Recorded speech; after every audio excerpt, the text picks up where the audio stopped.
Azerbaijan's recent war against Armenia in Nagorno-Karabakh has led to a major victory by Baku, and celebrations have gone on for days. Numerous social media users have posted photos of Israeli flags among the sea of Azerbaijan and Turkish flags. Turkey supported Baku's war effort, and Azerbaijan has purchased drones and munitions from Israel over the years, and is seen as a strategic partner. This means that the relationship could now grow.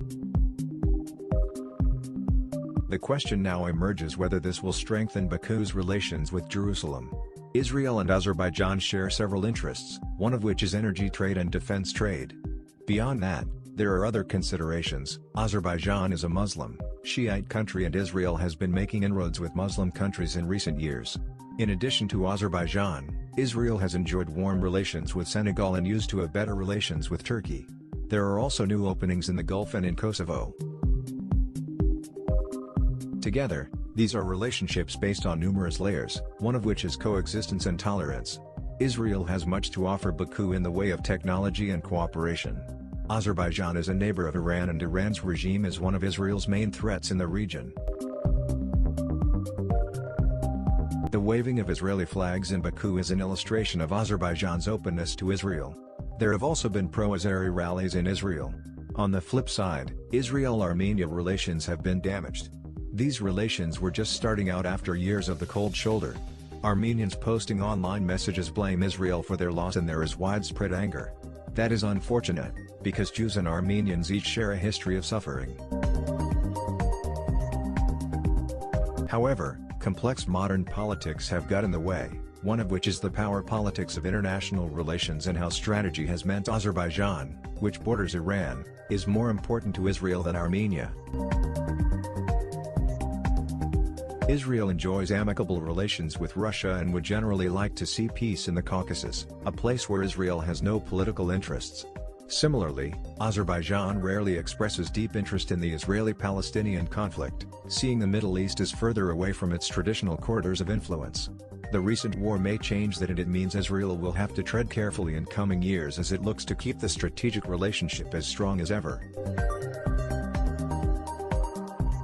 Seth J. Fransman's article titled "Azerbaijan's Victory in War Brings Out Israeli Flags. Will Relations Grow?" and Elmar Mamedov's article titled "Why is Israel Smiling After Azeri Win in Nagorno-Karabakh?" are listing the main issues about this case. At the outbreak of the war between Armenia and Azerbaijan, a group of Washington hawks from neoconservative think tanks like Hudson Institute and Foundation for Defense of Democracies urged the United States to support Azerbaijan. They pushed the narrative that Armenia was an ally of Iran, while Azerbaijan an ally of Israel. Azerbaijani victory, thus, would be a gain for Israel. The fate of Nagorno-Karabakh, however, is not what interests these neoconservatives. Like in almost everything having to do with the Greater Middle East, for them this is all about Iran. According to their expectations, Azerbaijani victory would galvanize Iranian Azerbaijanis, around 25% of the population, to rebel against Tehran for its supposed support for Armenia, an allegation they sought to bolster through spreading disinformation.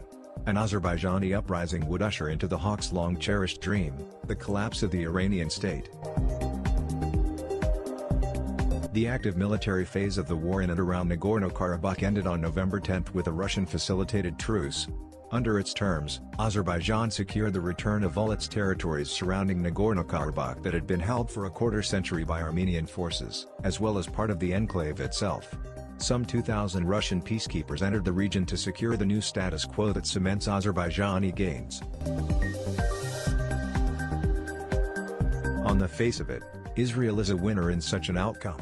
Whether, however, this will bring it additional strategic benefits in its conflict with Iran is far less clear.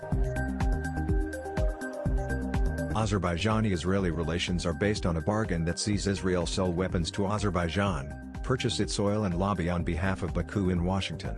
Like many Middle Eastern autocrats, Azerbaijan's President Ilham Aliyev seems to believe that the road to Washington lies through Jerusalem. Israel, in turn, gains a foothold on Iran's northern borders for intelligence gathering or even a launching pad for a potential military attack on Iran. The war has validated the usefulness of this relationship to Azerbaijan. Advanced Israeli weaponry, particularly attack drones, played a fundamental role in decimating Armenian defenses. Israel thus showed itself as a valuable partner for Azerbaijan. This is an asset that Baku will continue to cultivate. From the Azerbaijani perspective, the truce is unfinished business. It essentially refreezes the conflict, even if on terms vastly favorable to Azerbaijan. But part of Nagorno-Karabakh still lies outside Azerbaijan's effective sovereignty, and the status of the region will likely remain undefined for the foreseeable future.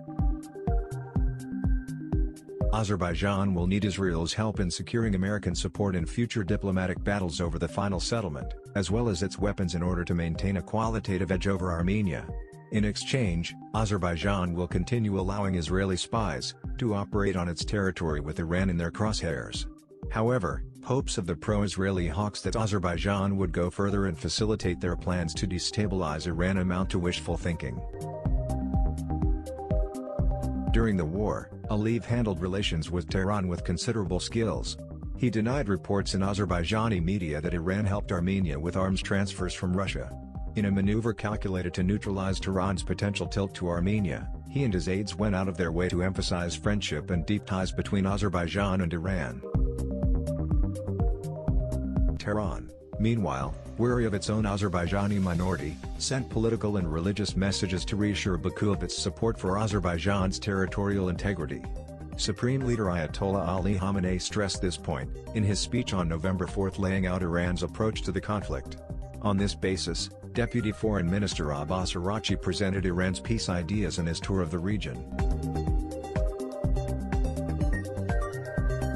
By appearing to have shifted in a pro-Baku direction, Tehran sought to secure its northern flank from the conflict's potential ripple effects. This move wasn't entirely successful. One point of the ceasefire agreement is harmful to Iran's interests, a direct land corridor linking Azerbaijan with its exclave of Nakhichevan through Armenian territory. Previously, it had to run through Iran, providing it an important point of leverage over Azerbaijan. That Iran's interests were not taken into account highlighted its weakness in the region. However, it is questionable whether Aliyev will seek to exploit it to ignite a fresh conflict with Iran. For one, unlike his predecessor in early 1990s, Abolfazl el-Bey, he is not an ideological pan-Turkist. His ambitions seem to be limited to restoring the territorial integrity of Azerbaijan in its internationally recognized borders. In other words, Karabakh, rather than Tabriz, is Aliyev's priority. Besides, he has a lot on his plate already. Reconstruction of the returned territories will require massive resources, all in the context of economic downturn. As to other problems, the pandemic, corruption, repression, and the need for economic modernization, to name but few, they may have receded to the back burner during the war, but they did not disappear, and the regime will have to deal with them. Under these circumstances, a conflict with Iran is the last thing Aliyev needs. Azerbaijan will continue its mutually profitable relationship with Israel, but it will be based on expediency and national interest, not far-fetched anti-Iranian schemes hatched by armchair warriors in Washington think tanks.